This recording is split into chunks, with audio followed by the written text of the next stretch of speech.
Hey you, it's CovertGoBlue, and today we are talking about the first look at Lord of the Rings, the Tales of Middle-earth from the Magic the Gathering Universes Beyond. And at the time that I'm recording this, you can see right here, it's live in 23 hours. There's going to be simultaneous streaming to Twitch and to YouTube, and Wizards is going to show us some things about Lord of the Rings. Look, that rhymed. How exciting, or is it? Is it something that maybe some fans are dreading? There is both concern and excitement going on for this product. I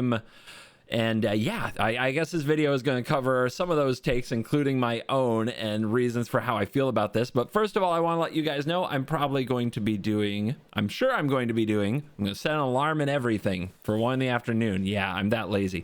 I'm going to be doing a live watching on Twitch for this, doing it on Twitch. So go to the Twitch channel, link in the little description thingy, and I'll be doing a live watch party for the first look at Lord of the Rings. So if you want to hang out with my community and say hello and also get to hear my takes, and I get to see all of your feedback, and we get to talk about Lord of the Rings as they're revealing this stuff. All right. Things number one that people say when this kind of thing comes up. This set comes out on June 23rd. Today is it's not even. March 13th. June 23rd.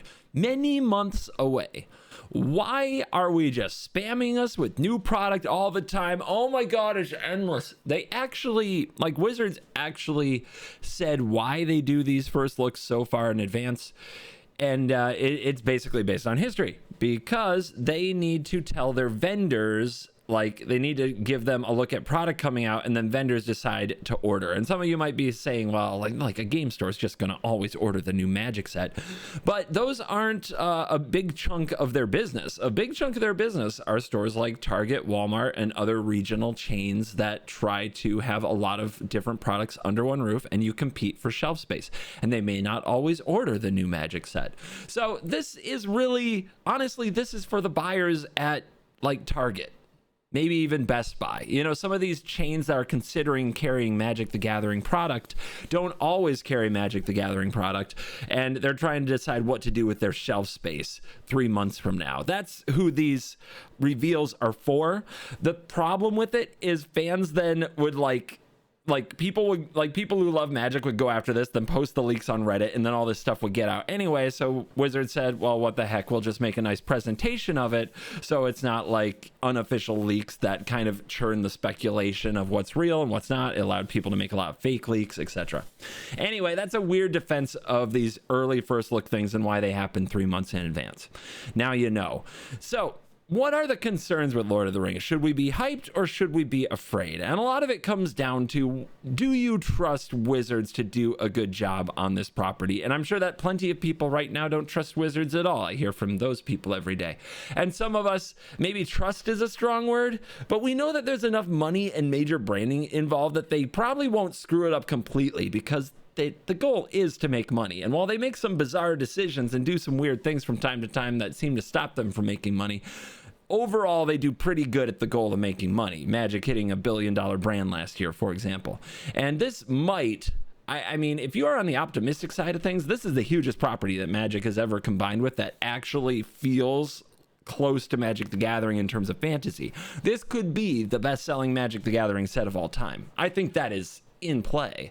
And, but then again, is it The Walking Dead? Universes Beyond's first time out was incredibly bumpy, a bumpy ride for their first time out, and people still to this day get mad when they see the Walking Dead cards. However, when you look at Secret Lairs since then, Stranger Things, it's much more well done. And I don't know what the big difference is, that this just took the bullet for being the first one, that they released it around season 7, and Walking Dead had kind of gone to hell as a pretty bad show at that point, kind of, instead of really really on the edge cinema Walking Dead had turned into poorly written and sometimes even poorly acted and sometimes even poorly special effected, just filler content.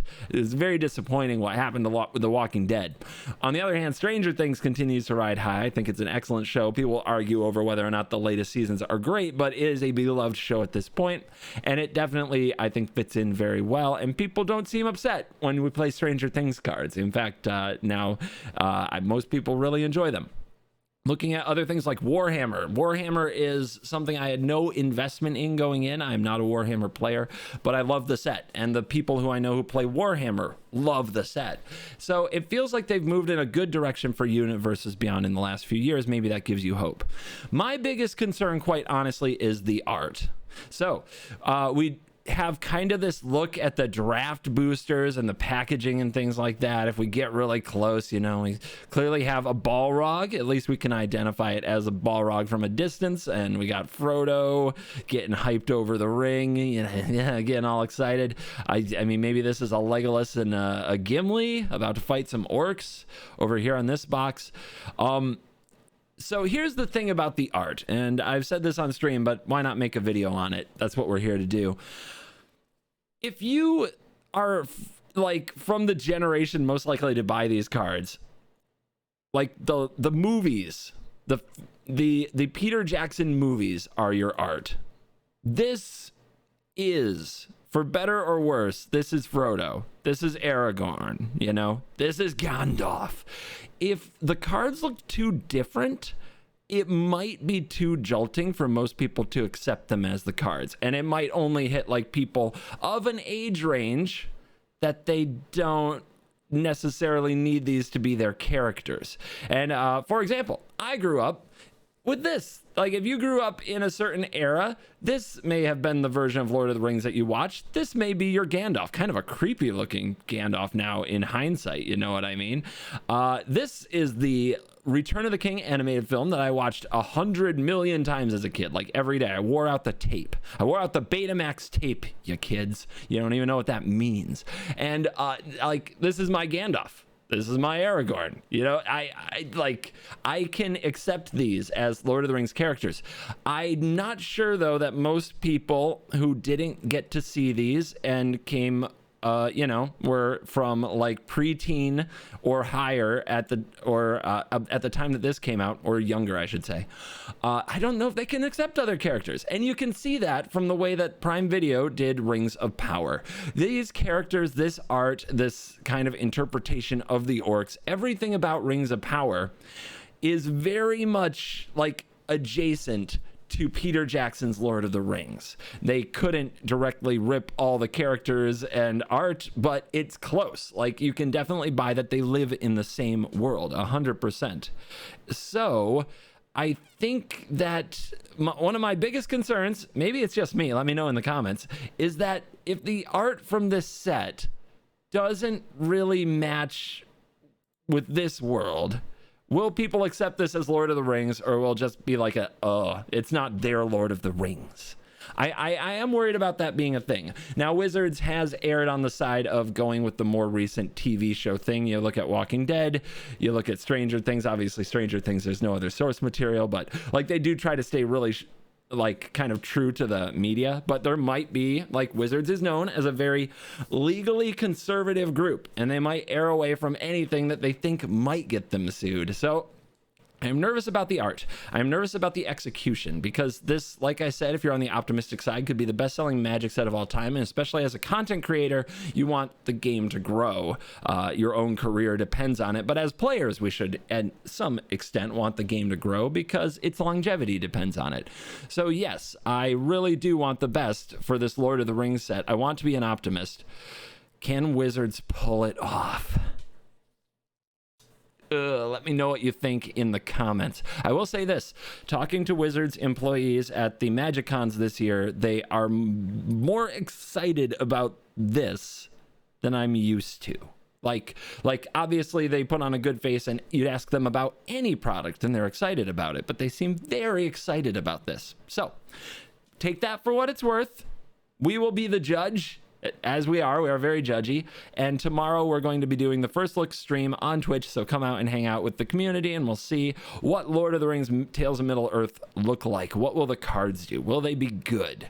And oh yeah, if you stayed this long in the video, you may have already left the question, but these will not be standard or alchemy legal. They will be historic and historic brawl legal. And yes, it is coming to Magic the Gathering Arena, and in paper it will be legacy and commander and modern legal. All right, I think I covered a lot of the things I wanted to cover. Looking forward to that first look tomorrow. See you on Twitch. Thank you. You're cool.